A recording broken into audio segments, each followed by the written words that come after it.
dangerous to podcast alone. I'm your gaming host, Madeline. I'm very tired host, Emma. And this is going to be a side quest episode where I talk about the games I've been playing for the past 6 weeks and Emma takes a nap. Exactly. You got the right idea here. Every once in a while she'll grunt. You'll wonder, was that a snore? Was that a grunt of she's hearing you? Interesting. Tell me more. Local co-op? Oh. Nani? It's perfect. Exactly like that, yep. But yep, we have hit the end of our 6-week cycle, everybody, so it's time to hear about what we've been playing throughout the end of October and most of November as we head into this season of thankfulness. Yep. So Emma, do you want to do the honors and jump in? I have, I think, 4.5 games. Okay. I have 3 2/2 games, so maybe you should start. Do you know what 2 halves is?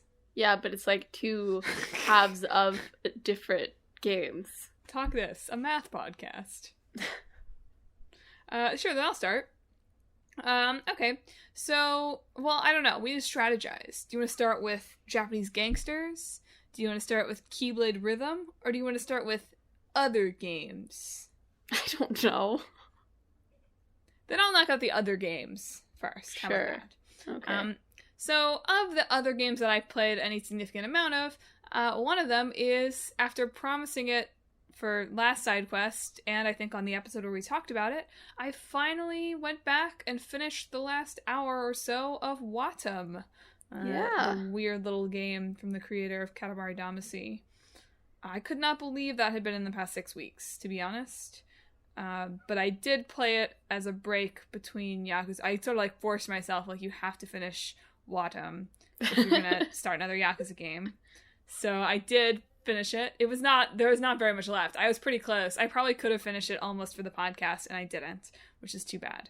So some light spoilers for the end of Watum here. If you're feeling like you're still gonna play it and don't want to be spoiled, maybe jump ahead 3 or 4 minutes in the show to be safe. But yeah, I was right at the end. We had already gotten all 4 of the seasons, so I just had to finish Winter and then get to the end. And I feel like most of my impressions of the game from that episode still hold true. I would still much rather have a new Katamari game from this guy. I realize that's I'm the worst kind of video game fan in that I'm being just make the game I liked again. Yep. But I feel like there's so much, you don't even have to make the new one. Just remaster We Love Katamari. Please. Please. Madeleine's crops are dying. Please. She needs a new Katamari. I have Katamari Damacy. I don't need Katamari Damacy reroll. That's what my PS3 is for. So, please, I just want We Love Katamari. Just give me the Katamari levels that you've already made. I won't even talk about how clearly there's way more that you could do with this and fun things you could do with Katamari and make some new levels, gosh darn it. But at least give me the ones you've already made. Is that too much to ask? Keith wants to make weird playgrounds, so... Katamari is a weird playground. You gotta let him be free. I know. He just needs to look at his kids playing a little bit less. Goodness gracious. Yeah, how dare he spend Pay less time attention with to his your family. children. But no, as much as I think Katamari is still my preferred realm of strange sandbox game, it was definitely an interesting gaming experience. And even though it did sort of ultimately boil down to just a bunch of different kind of fetch quests, more or less, I can't say I played anything quite like it.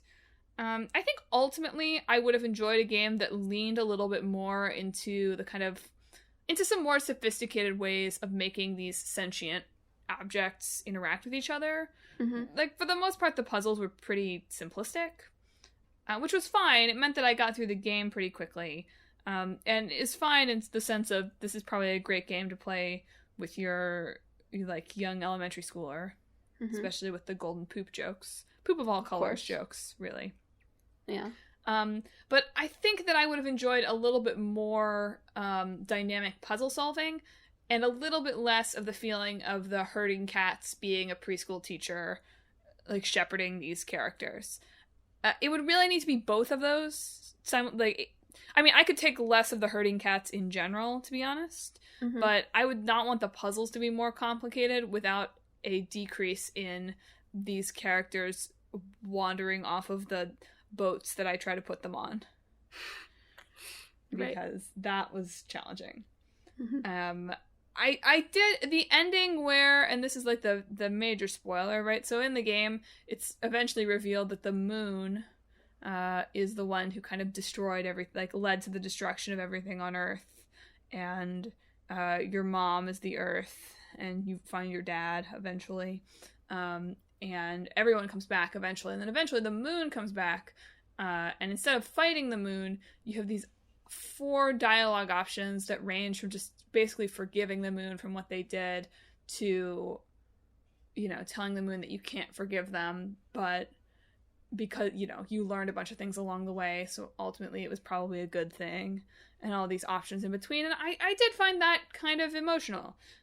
They were thoughtful apologies and not apologies that were presented as dialogue choices, and not that it ultimately mattered, but it was a nice moment and a nice emotional cap to a 3 or 4 hour game. So it had that kind of effective emotional punch at the end that I think made me feel a little bit more warmly toward it than if it had just ended with, it did basically just end with everybody swirling around in a circle dance, but if it hadn't had that cathartic moment before we all swirled around in a circle. Right. And in the end, it was kind of worth it for the delight of the Prince of All Cosmos showing up at the end.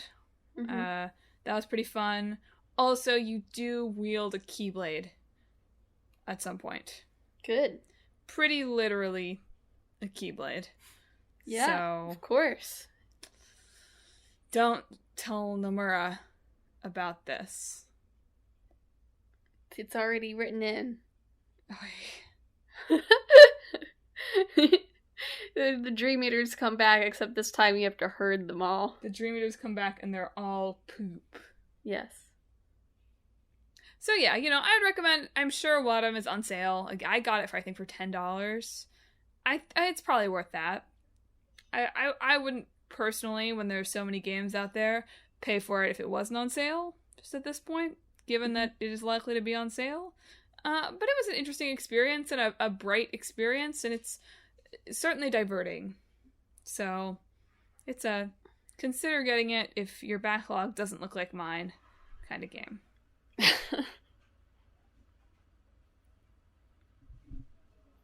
So that's Wadham. Okay. Well, I guess my random games is I didn't actually go back to check this on our last one. So I'm not 100% on this, so maybe I'm going to be repeating myself, but I don't think I had rolled credits on Hades last time. No, I'm pretty sure you hadn't. So I rolled credits on Hades, which of course doesn't actually mean that the game is totally done. Although I have been focused on other games since rolling the credits on it, so I haven't really been going back to it too much. All the points that I said about it in that episode still stand. It's a very fun game.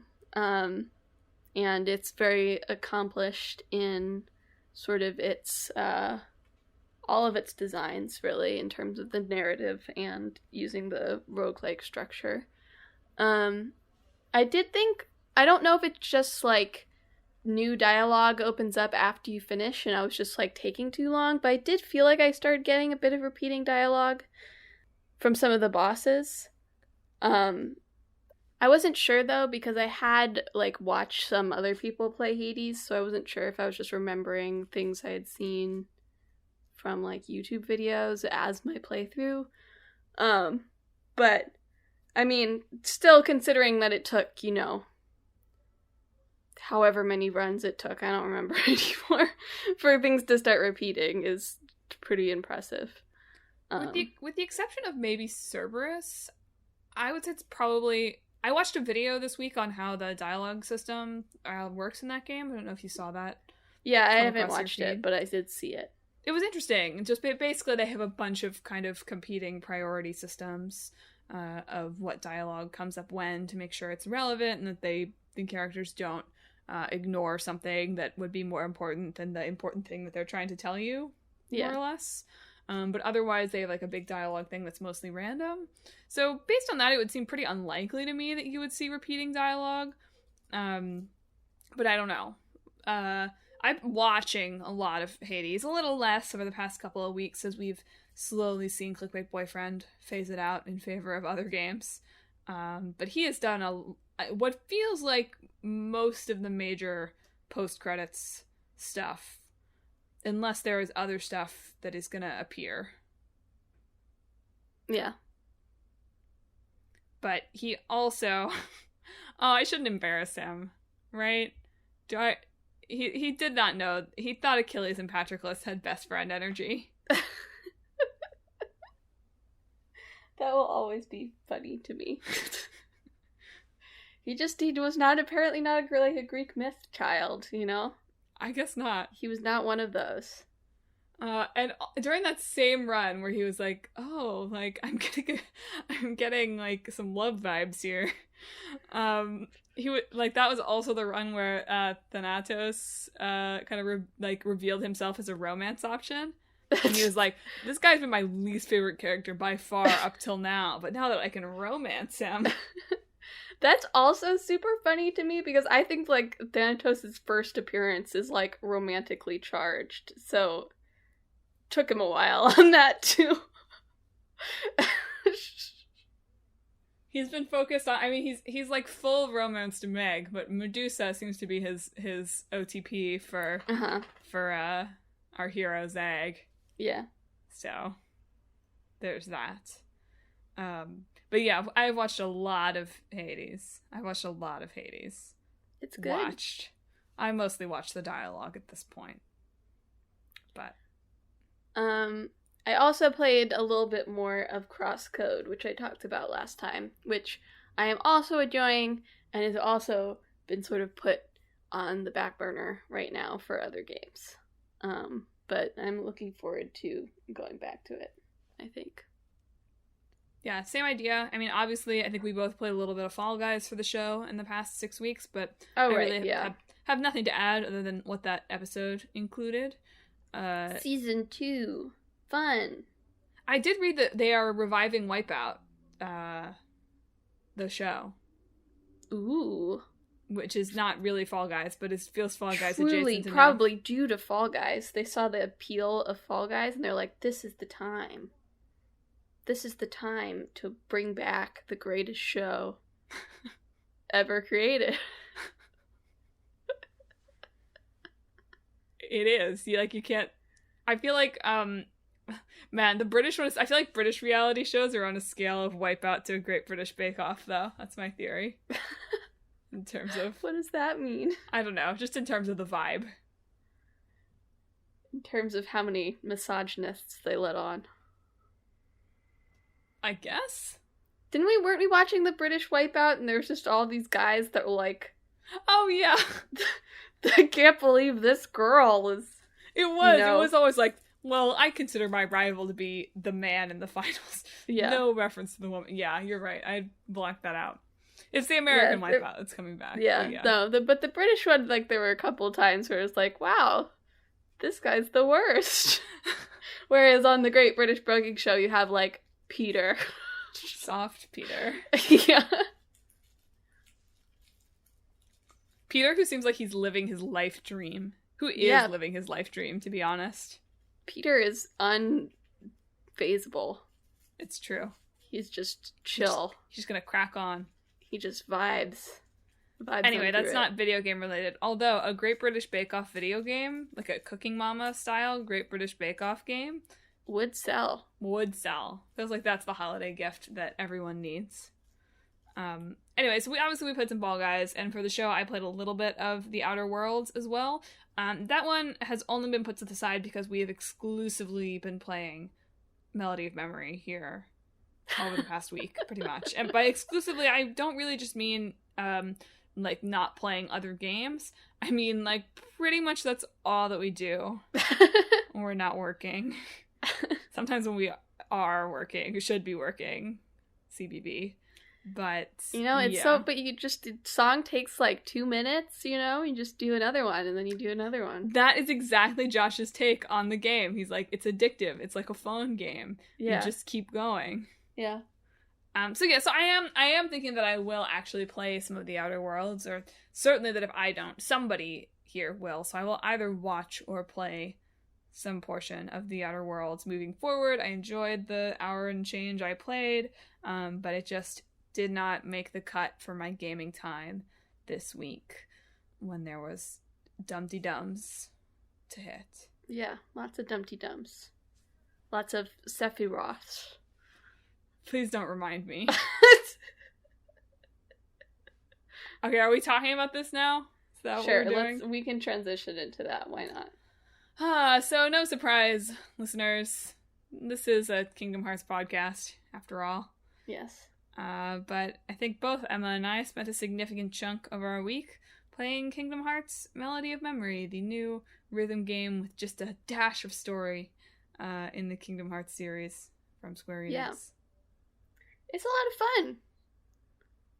I really enjoyed it. Yeah. I think that the way it's meshed the sort of combat with the rhythm game mechanics is fun, as opposed to just, like, they really could have just made, like, a Theorhythm clone, and that would have been fine, right? Like, people would have enjoyed that. But instead they gave it its own spin. And having played more of it, I'm glad I didn't get it on Switch. I'm glad I got it on PlayStation, because trying to remember what the controls were on the Switch buttons probably would have been unnatural. Yeah, I could see that being tricky. I could also see the drift being real annoying for the glide targets. Yeah. Yeah, I mean, sort of shockingly, especially if you've read his thoughts on the demo, I do think this might be one of Clickbait Boyfriend's favorite Kingdom Hearts games of recent memory. Just in terms of, like, how obsessive we were about playing it. We did, before rolling the final scene, we did get every single star goal. Wow. Yeah, Wave of Darkness just broke me. I was doing it up until then, and then I couldn't get the star targets. Like, I would do, like, the whole first part of the song, like, I had it basically, like, perfect. Yeah. Until the star targets, and then I would miss those, and then I'd have to do the whole beginning of the song again. We did have to play that Wave of Darkness one a lot. Not nearly as much as we played One Winged Angel. One Winged Angel is just a mean one. It's not even an original Kingdom Hearts song. It's just in there to torture you. It really, really, really is. And getting 77% rainbow excellence is an impossible task. I would never have been able to get it, to be clear. My strength is the da-da-da-da-da-da-da, like the ones that you hit in pretty quick succession and in steady rhythm. I'm good at those. I am otherwise not as precise at rhythm. I really think the guitar player in Clickbait Boyfriend makes him a little bit better at that than I am, maybe. Sure. I just think he has better control of when he moves his fingers than I do, probably. Sure, yeah. So I was not even... I maxed out at like 60%. That was my best on that one, after many tries. And yeah, it was a reaction on the level of beating Roxas in Kingdom Hearts 2, which longtime listeners will remember was an emotional moment for a Clickbait Boyfriend, given that he spent hours over the course of like 2 or 3 nights. Roxas is a hard fight, you know? But yeah. Ironically, the other promise is not that hard. It's not that hard. But yeah, we did Wave of Darkness after we had played Sephiroth for like 3 straight hours, so... That trained you. It honed your skills. Exactly. I was like, nothing intimidates me now. Nothing. In the universe. In the un-universe. I liked the battle ones where it felt like you were battling Heartless much better than I liked either the memory dives or the boss fights. Yeah. I didn't mind the boss fights. It felt like the line where you are supposed to press it should have been, like, less low on the screen. Yeah. I'm not sure why I felt that way, but it felt that way. And then the memory dives, like some of the cutscenes would just be very bright, which would make things hard to see, and also like my depth perception would just like well, you have vanish. to hit them a little bit before Sora gets there. Yeah. Which I am mostly a person who was hitting these based on I know the rhythm of the song, so I will hit the buttons to the rhythm of the song. Not I'm watching the circle and hitting it when the circle gets there. Yeah. I may still go back. I'd never beat the memory dives for like Simple and Clean or Sanctuary. So right. There's actually a whole bunch of memory dives that you can synthesize. Yeah. Believe me, I know, because I did. I got pretty into synthesis. There's some dumb key art cards. Some of the key art, oh my gosh, who let them make this? Like coded. There's just some bad stuff. Like all the Nomura drawings are like, these are nice. Like, yeah. These are nice. And just the ones with the models, that are 3D, yeah. Any of the 3D ones are like, oh, we're doing this, huh? Yeah, there is the one key art like with the Chad Roxas for KH2 that's like a meme that's in there, and I saw it and I was like, look, it's Chad Roxas. I don't remember that. There's some weird ones with Mickey that of course we hate. I'll have to send it to you. We refused to use any items for the game too. Oh really? Wow. Yeah. Clickbait Boyfriend is not an item user. I don't know if you've read Clickbait Boyfriend, but he presses the X button. I definitely used items. They just happen automatically. It's not. We didn't never set them. Yeah. You didn't summon Mickey to the field even Believe once? it or not, we didn't summon Mickey. It feels like you should. I feel like that is prime material for commentary. Maybe I'll make him play it again. It was enough to get the Mickey character cards. Right, yeah. I do love all the Station of Awakening little art things that they have, too. It's very cute. They are pretty cool. But yeah, good soundtrack. Thumbs up. Yeah, I mean, it really, like, going through it felt very nostalgic, right? Like, all these songs that, you know, like, I like a lot of the Kingdom Hearts Disney World theme songs in Kingdom Hearts 1. So it's weird to, like, go back to them and be like, oh yeah, this song. I love this song. I knew a lot of them better than I expected to. Not for Kingdom Hearts 1. Kingdom Hearts 1, I pretty much expected the songs to be, like, burned in. But I knew a lot of the kind of Birth by Sleep type ones better than I expected to. Also, playing Vector to the Heavens 11 times in a row sure was a You fun only had to play it time. 11 times? I feel like we played Josh it beat way... my score, so he can at least have that. But yeah, it was 11 times. It's my most played song. So our most played song is absolutely Sephiroth, because by the end of that, Team Dream Drop Distance, which is the one that we played it with, was at level 71. So, there you go. Yeah, we played Vectors. Vectors of the Heavens was the first kind of like one we played. The really solidified the like, oh, we're both in this in a perfectionist, completionist kind of way, aren't we? Yeah. Yeah. But I think that you also had the experience of it being burned into your eyelids, this game. Yeah, I did. Like the first night playing it, I had played it so much that I went to sleep and it was just like rhythm game on my eyelids. So is this the moment we talk about your grand conspiracy? It's not that grand. It's just like, I remembered it. I was like, oh. Alright, so folks, if you haven't finished Melody of Memory yet, this is probably the point to try to jump forward.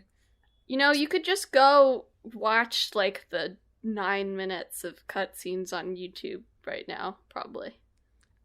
You could. Just go do it. So you're welcome to go do that if you don't mind spoiling yourself. But if you don't mind spoiling yourself, then that you probably... But if you want the context, right? Like, listening to this, maybe, like, knowing the context is helpful. Okay. Because Ansem and the Wise, it's just spitting out words like unreality. Like, you can just add un in front of words. That's what scientists do, right? Yeah, that was CBB's reaction, too. He was like, free word association. Yes, that's good science. Also, 100% can't believe that Demix does not make an appearance in the rhythm game. That's my contribution. There are some story scene cards of him, but I agree. I can't believe Winnie the Pooh got cut. Where's Winnie the Pooh? Oh, that's true. I didn't think about Winnie the Pooh. Maybe they were like, no, you can't put it in front of Winnie the Pooh. You can't do rhythm game.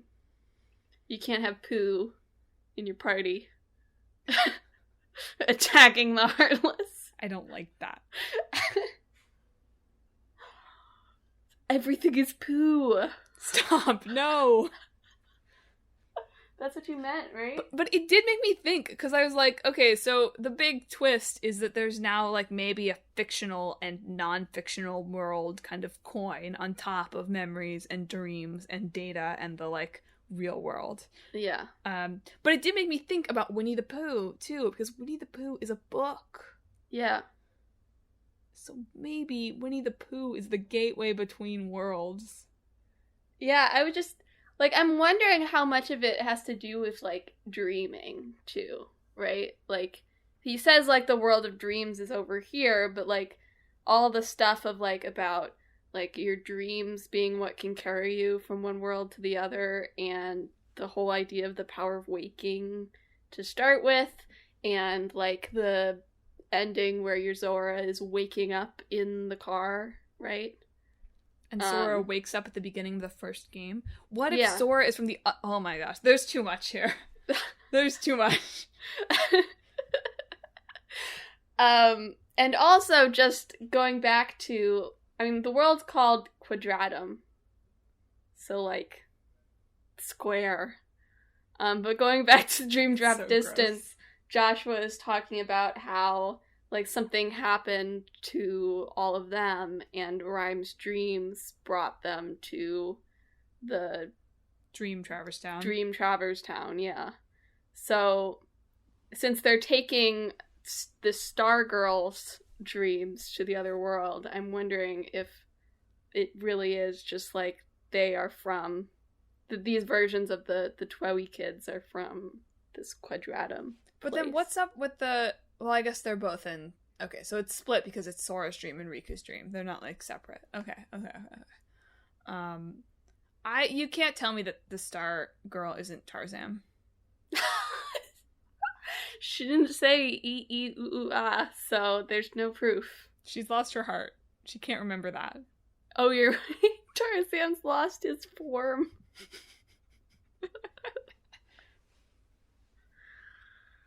And that's not even touching on all the Kyrie stuff, right? Like... Josh did not like it. I didn't really either. I'm curious how much data is going to play into it, too. Because there's all this sort of data stuff happening in the mobile games. And she's put into this device that looks like it, like... But she doesn't seem to be, like, sent out anywhere. It's not clear. And then the Xehanorts are all glitchy in her head, which is weird. Plus, wasn't there data Diz at one point in somebody's heart? I mean, Roxas was in the data. I know Twilight that. Town. Oh, right. Oh, yeah, he put his data. He put his data in Sora's heart. Yeah, because when Riku went in there and talked to Ventus, Roxas, and Xion, and then talked to Diz, who was like, I just uploaded some stuff into Sora's heart. Yeah. So you're right, that is weird. So that's what made me think that maybe Kyrie wasn't literally like she isn't a data creature. She just maybe has some Xehanort data. Interesting. Yeah, maybe he did something when he sliced her. Yeah. Outside of just slicing her. Maybe. That wasn't really explained. It's mysterious. Kyrie Aqua Game win. We would really like... We were talking about this on our way to like, have, like, a date night last night. We were like, we're gonna go get dinner and talk about Kingdom Hearts. Josh was like, okay, I need to figure out a way to be present and not just talk about Kingdom Hearts. Anyway. We were talking about, we would really like a like Dream Drop Distance style. You switch back and forth between, I guess, Riku and Mickey in Quadratum. Mickey can't go there. I mean, I think there's definitely going to be a Dream Drop Distance sort of game. It's just a matter of who will be playable in it, I guess. Riku and Kairi. Yeah, that's what I'm hoping. I mean, it seems like it would make sense to start a game with Kairi taking her Mark of Mastery. It's not going to be balls. I don't care how much you want it to be. I just want it. It's just so funny to go from Birth by Sleep where they're like, hit these balls, to like Dream Drop Distance where they're like, awaken the sleeping worlds, boys. Sora would have passed the hit the balls test. I don't know. Remember trying to deflect Waka's ball back in KH1? You're right. Marginal. It's his one weakness. School gets harder over time, you know? It's harder to pass your Mark of Mastery now than it was 20 years ago. Yeah, no, I would like a Riku Kairi game. Also acceptable is any other one other than Riku, I guess.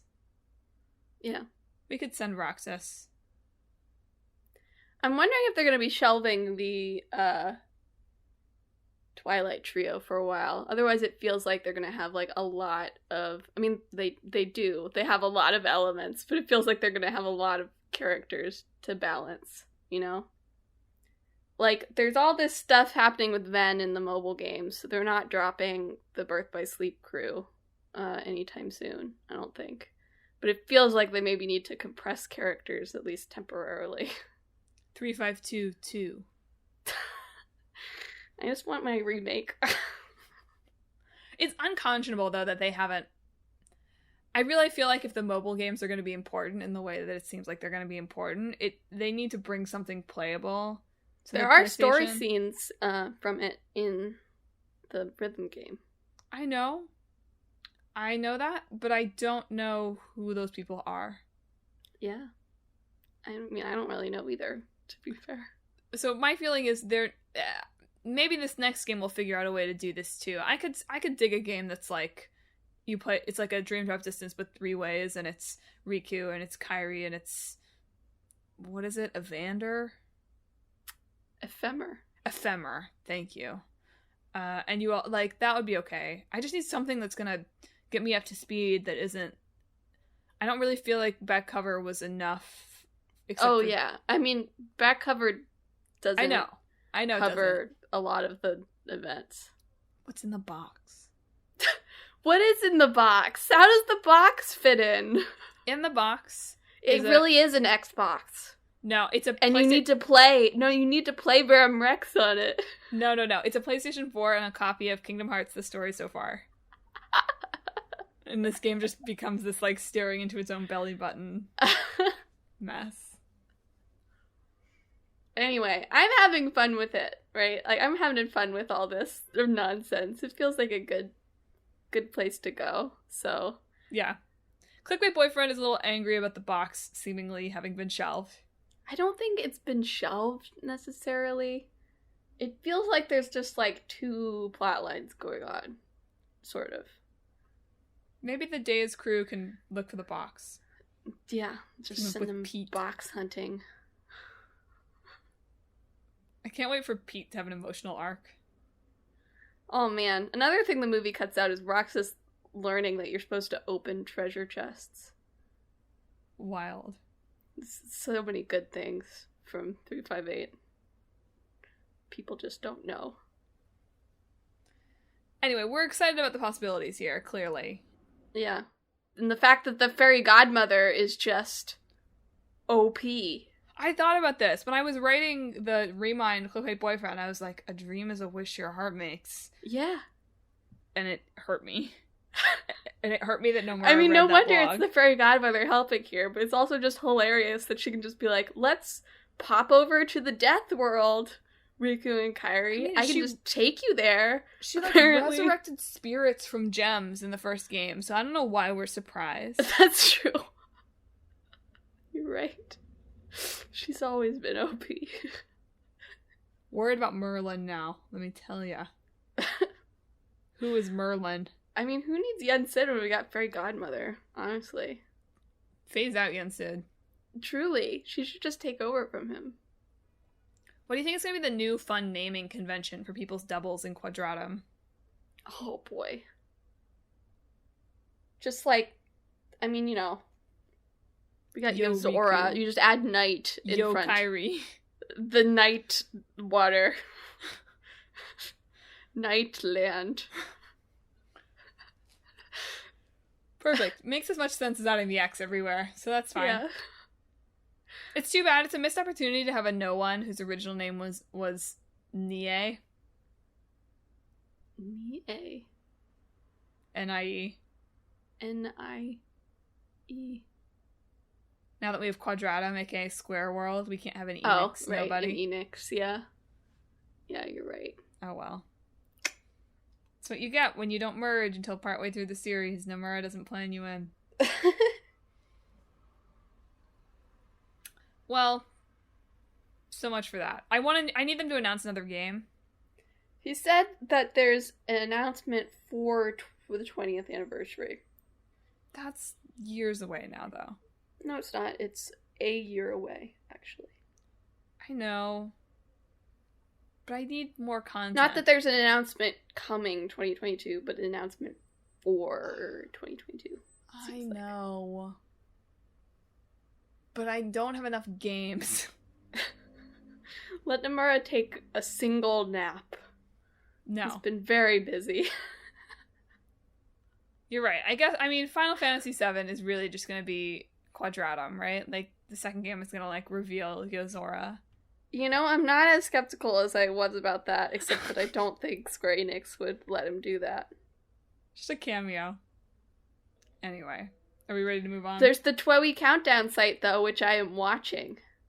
Right now, she's watching it. I am watching it count down. But let's talk about something else. I mean, the only other games I played are Yakuza. That might be the only other game you've played too. I don't know. I have one more. I got Ikenfell, which is an indie game about like sort of a magical school. Or more specifically, you're a girl who's going to a magical school to find out why her sister hasn't come home from the magical school. And along the way, despite never having magic before, she suddenly acquires magical powers that aren't supposed to exist, basically. So it's all about, like, going around the school that's having some problems. So they've been locked down. They're in lockdown. Oh, dear. Not because of any contagiousness, but because of, like, just magical stuff happening.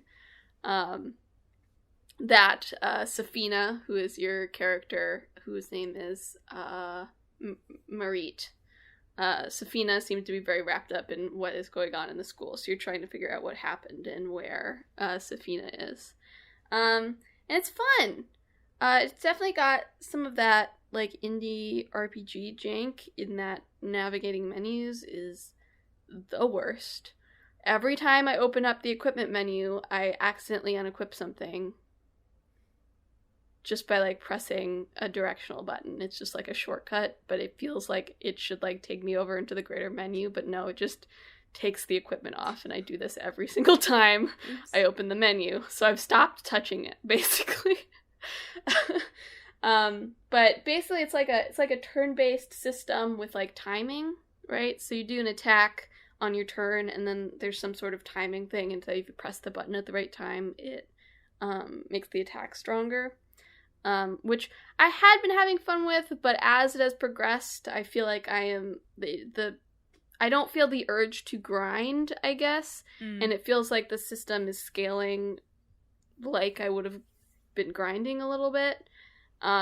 So at this point, there's different options for the timing, so you can have manual, semi-auto, and auto.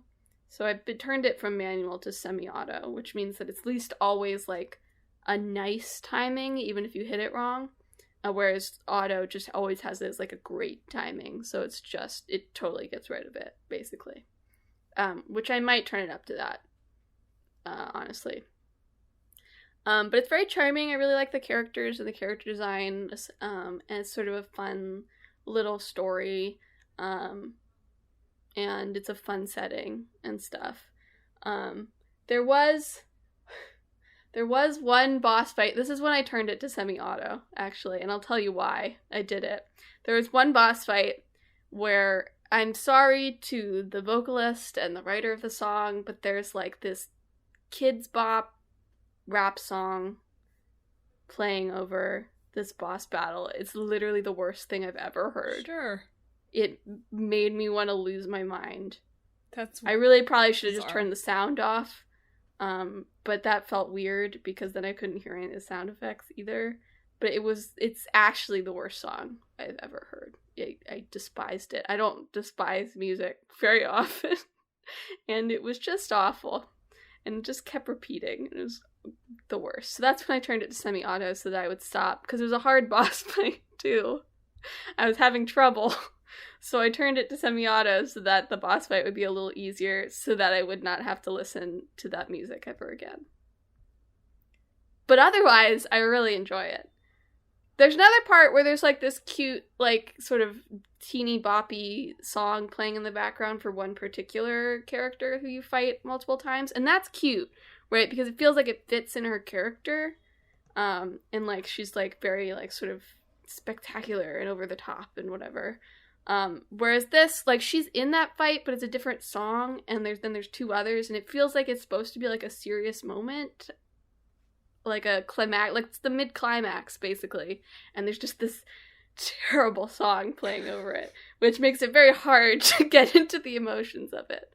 But otherwise, enjoyable game, good. I'm pretty close to the end, I think, so I really should get back to it and finish it. But I got distracted by Melody of Memory and Like a Dragon.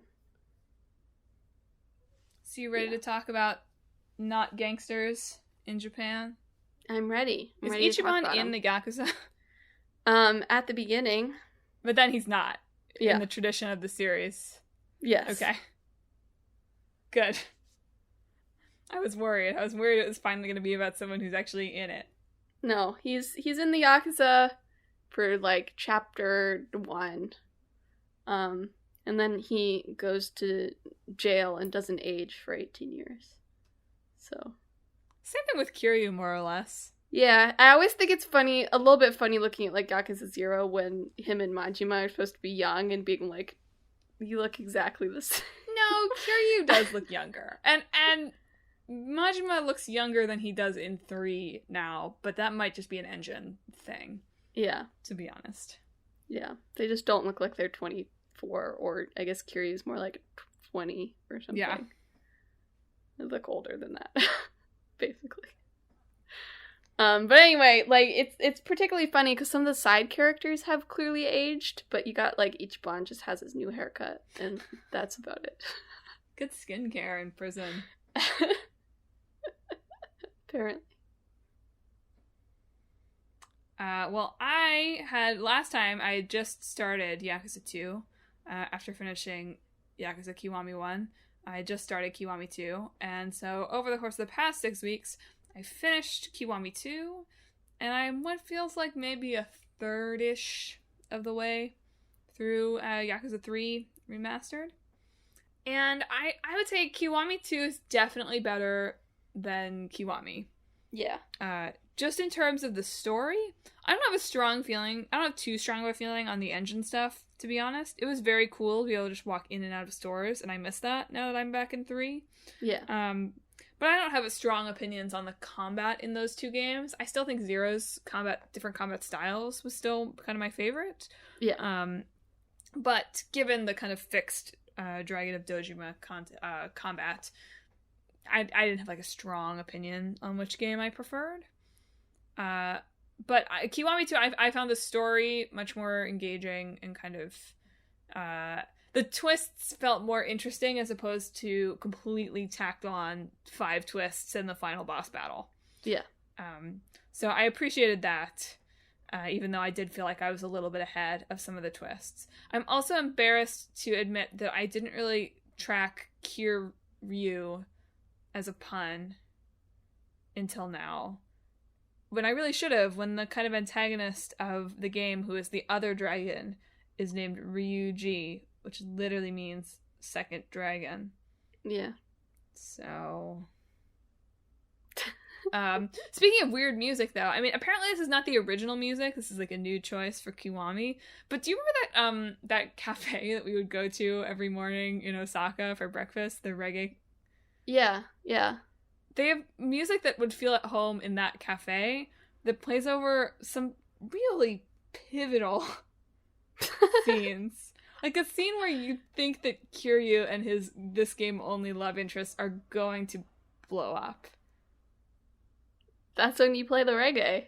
To be fair, Kiryu didn't really think he was going to blow up. He was trusting in the guy that we thought was dead, but who wasn't dead. Of course. Oh my gosh, there was so much in this game of like, you were supposed to be dead. I think that's just like a Yakuza tradition, to be honest. And it happened in 3 too, although I've now discovered that the guy in 3 who I thought was my dead dad is not my dead dad. Okay. It seems to be his twin brother. Of course it is! He was also apparently a hitman, so who knew? Oy. But yeah, so I definitely would recommend Kiwami 2. I wouldn't, like, definitely, you gotta play 0 and 1 first, though. Like, don't start with Kiwami 2 just because it's better than 1, because the joy of it, and the joy of now being in 3, is that it feels less like in playing 0 and 1, it felt like a lot of kind of wink wink nudge nudge cameos. Of like, look, here's this person that you've seen before. Like, isn't that cute that they've turned up in this game, too? And now it feels much more like, yeah, like, these are the guys that I hang out with in Kamurocho. And we're going to throw in a few new characters, but, like, you know these dudes by now. Which is nice. I don't love that this is just sort of the name of the game, right? But the Tojo clan's leadership has no continuity between games. Yeah. Which doesn't really, I guess, sort of make sense given how on the brink Tojo seems to be every 2 years. Yeah. But, like, there's no one, like, shouldn't I have seen these dudes from Yakuza 3 2 years ago? Shouldn't they at least have been around? Apparently not. No. I mean, to be fair, like, Tojo clan is, like, thousands of people, right? I know, but shouldn't the Kamurocho leaders have a little bit of continuity? I don't know. I don't know how the real Yakuza worked, or works. That's fair. Yeah, because the one guy I knew is dead now. Of course. So, other than Majima, who of course is not dead. Yes. Who is now taking over my family, which feels like maybe a bad idea. I'm sure he'll be fine. It's fine. He wears a shirt now. That's good. He's grown up a little. That's how you know that he's an adult and can handle things. Yes, in his mid-40s, he's finally learned how to put on a shirt. Yeah. And Date is a detective now, or he was a detective and now is an investigative reporter, and he answers the phone with, "What's the scoop, Kiryu?" Which should not be allowed. Anyway, I'll let you talk about 7 in a minute, but I meant to take more of a break between 2 and 3 because I thought that the adjustment from, like, most recent game made for PS4 to just a remastered version of a game for PS3 was going to feel kind of jarring. And it has felt kind of jarring in some ways. To be honest, the graphics don't really bother me. Yeah. They're still fine. They're not great. They cannot do stairs, these characters. Yeah. And they've had them walk upstairs in cutscenes multiple times. Like, why did you do this? Not even, like, major, just, like, one step down. It's like, they just sort of, like, why did you didn't have to do this to yourself. They had to. Could have panned away. It was essential. I guess. Like cinematography. But overall, it plays mostly the same, except that the side quest tracking is really bad. Yeah. And 2 was pretty detailed in it, to be honest. 2 almost gave you too much information about where to go, to the point where it didn't feel quite as delightful walking into side quests in the same way. 3 is like, I have to play for an extra half an hour so I don't forget where I'm supposed to go for this quest. You have little hints in your kind of quest log, but it's not nearly as handholdy as some of the other ones. Yeah, I feel like that's always, like, the weakness of, like, remasters versus remakes is in, like, especially big games like Yakuza is in the side quest tracking, just because they didn't do it back then. you know? Yeah. The side quests are still pretty fun. Like, there's some fun stuff going on in the side quests. They've got that same silly energy for the most part. But yeah, it's hard to track.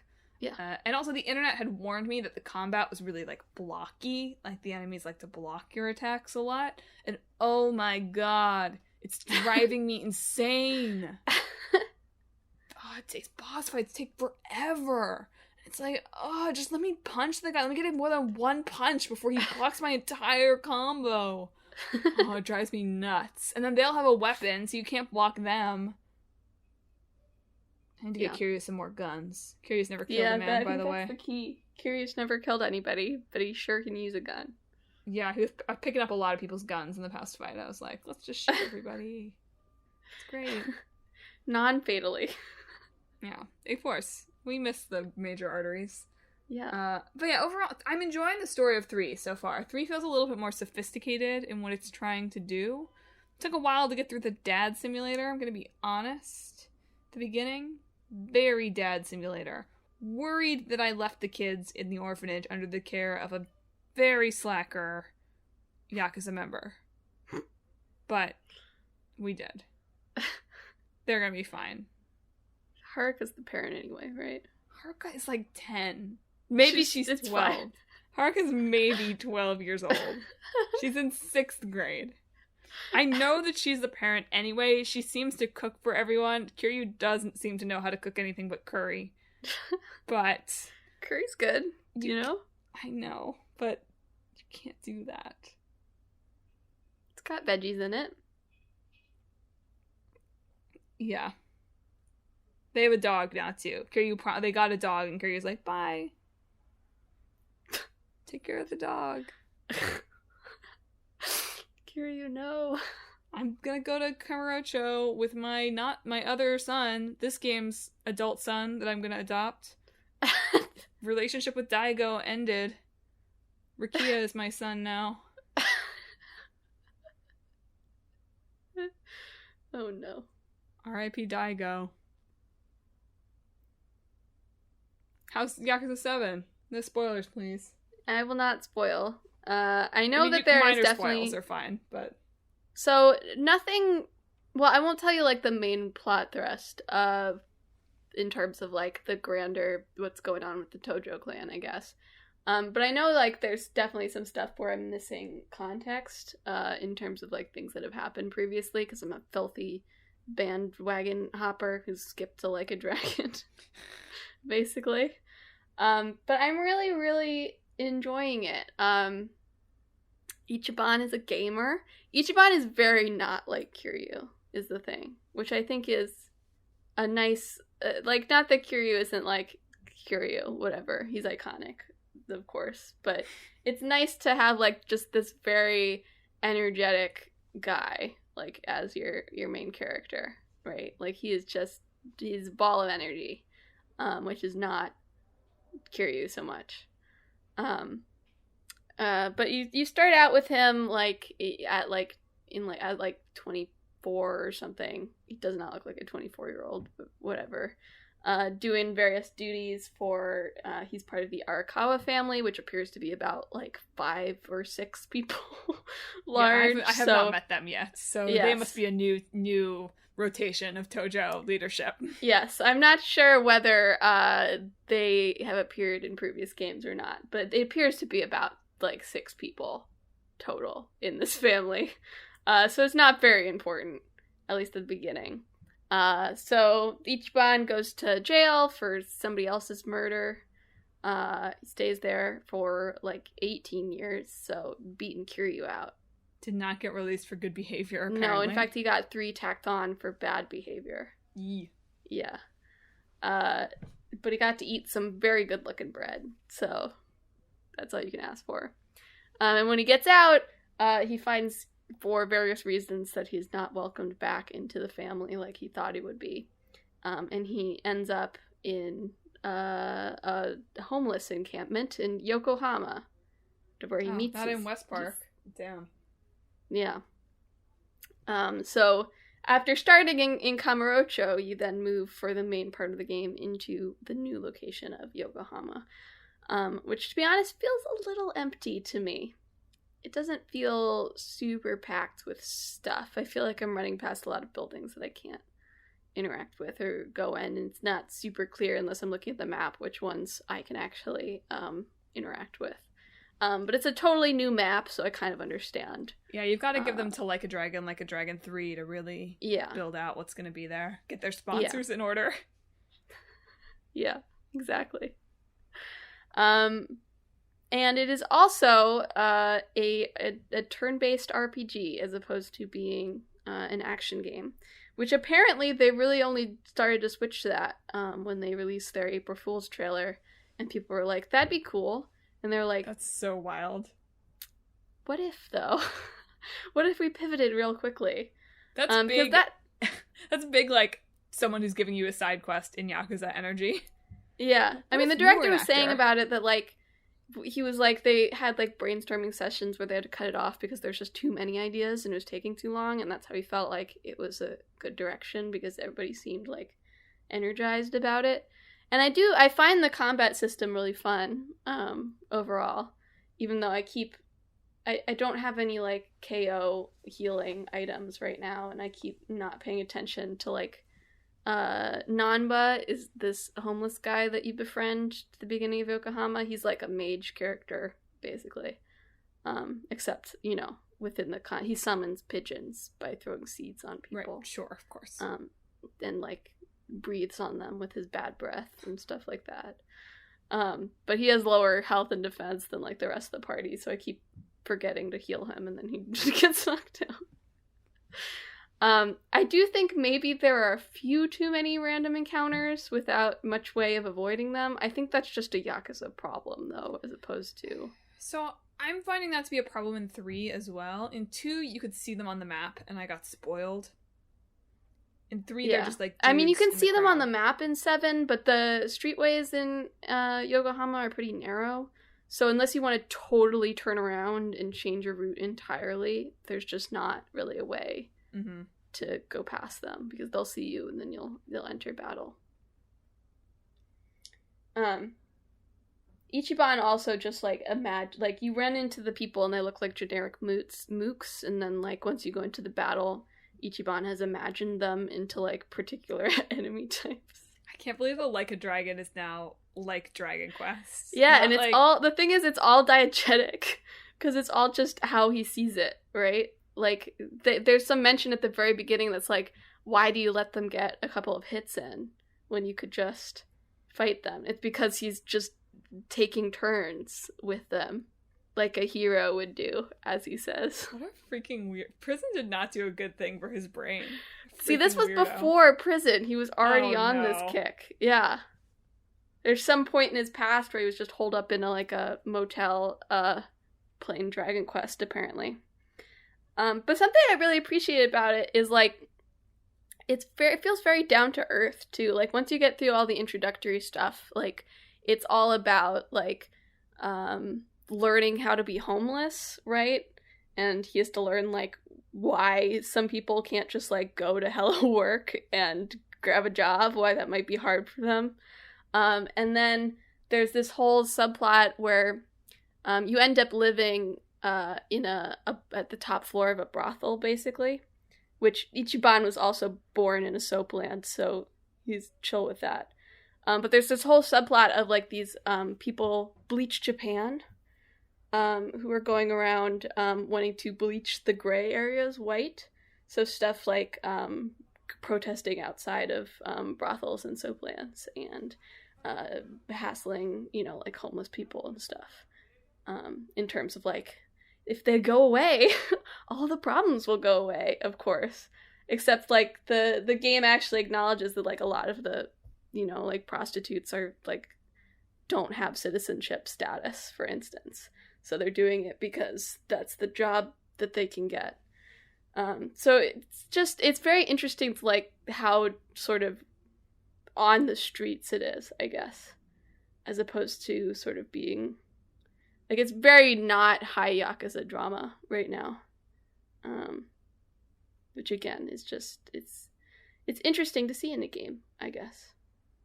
Meanwhile, like... in Yakuza 3, Kiryu and Rukia got into a love hotel by Rukia thinking fast and pretending to be his boyfriend. Good. And then Kiryu kicked down the door of a lot of people in love hotels looking for the Nishikiyama family head. But yeah, I'm really enjoying it so far. We'll see how the rest... I'm playing it on the dub, too, just because I was curious. It's the same sort of deal as Judgment, where it's only, like all the side characters' little, like, like, little fight lines are still in Japanese. Mm-hmm. But all, like, the major dialogue is in English. You gotta let me know how Matt Mercer is. I don't know which one is Matt Mercer? He plays Majima. Oh, right. You're right. I'll have to let you know how he does. They got the guy who did the original Kiryu back for Kiryu, but I guess Mark Hamill didn't want to do it for Majima. Well, I don't know why not. I don't see why he wouldn't. Yeah. They do have, like, some very distinctive voices, like, playing some of the, like, side characters, like, multiple ones, which is always a little weird. It's like, oh, there's Morgana again. Oh. You know? Yeah. Like, wow, Morgana's playing all the women in this game, apparently. Yeah, but that's my last game. Is there a cabaret club? I haven't gotten there yet, if there is. We just got our last party member. Okay. Or last party member on the front box, at least. Keep me updated. I didn't say this about Yakuza 2, but the cabaret club, I mean, pure fan service in that game. Absolutely. Just pure, like, here's the people you loved in Yakuza 0. Yeah. Doesn't make any sense that Majima comes back and is, like, the cabaret club announcer and then helps Kiryu buy a gold statue of himself for Yuki. Of Kiryu, not of... That would be even weirder. It's weird both ways. It's fine. But worth it. Worth it for Yuki to call him a disaster. So. Well, folks, what have you been playing these past 6 weeks? Did you play Melody of Memory? Josh and I literally spent like 20 hours on it. That's a lot. I think I finished... At my main game set, I had like 8 hours or 9 hours on it when I finished the story. You clearly did not take it as seriously as we did. I did give up after Wave of Darkness, so... Fair enough. So did you play Melody of Memory? Do you have conspiracy theories about where the game is going, or a favorite song from Kingdom Hearts that you want to share, or a song that you just can't get out of your head now because you played it so many times? Either way. Or if you've been playing the new Yakuza, any of the old Yakuzas, surely Yakuza 0 is on sale right now. It's always on sale, so... Yakuza 0 is on sale for like $5 everywhere, always. Yeah. So you really don't have an excuse not to get it. This is really directed at Emma. I know, okay? I know I should play the other ones. I wanted to play this one. That's fine. Ichiban you has should a play funny... 0 and 7 simultaneously. Ichiban has a funny haircut, okay? That was the... that was the motivation here. Have you gotten a funny haircut during quarantine? Do you also wish that there was more Katamari Damacy, or are you eagerly awaiting Wadum 2? Are you worried that Wadum is going to be a Kingdom Hearts crossover? Are you worried? I did see a funny tweet that someone in Yakuza can have, like, a blue ice cream. And somebody tweeted, like, Kingdom Hearts crossover confirmed! And then Square Enix tweeted, official sources say this is false and misleading.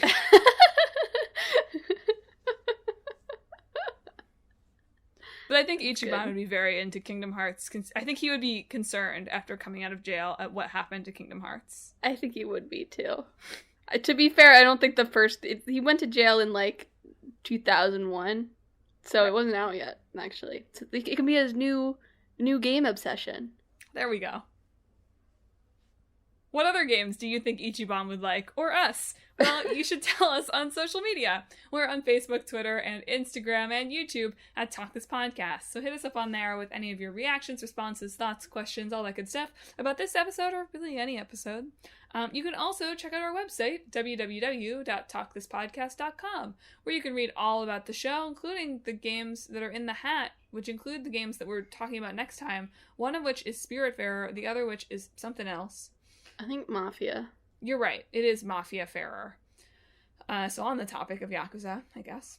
And you can read about me and Emma circa like 2 years ago. And you can read the blog, where you can see long-running series Click Like Boyfriend, which features CBB's thoughts on the Melody of Memory demo, and soon his thoughts on Melody of Memory proper, once I can kind of get all the quotes that I gathered together. And also, I almost said just Coffee Prince, but the series is called Split Screen, where we're watching Coffee Prince and My Hero Academia.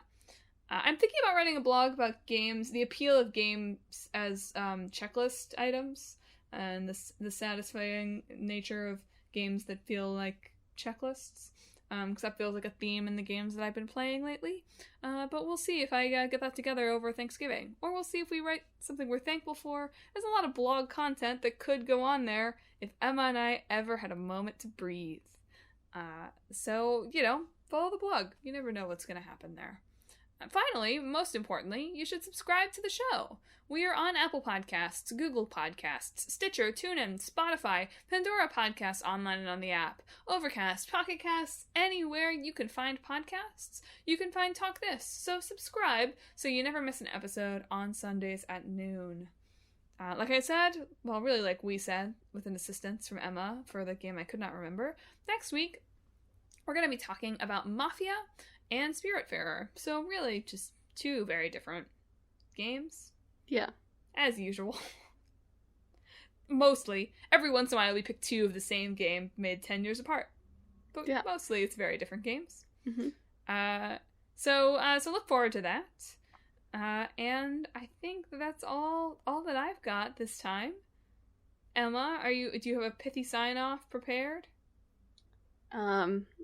This week, I hope you approach your enemies like a hero.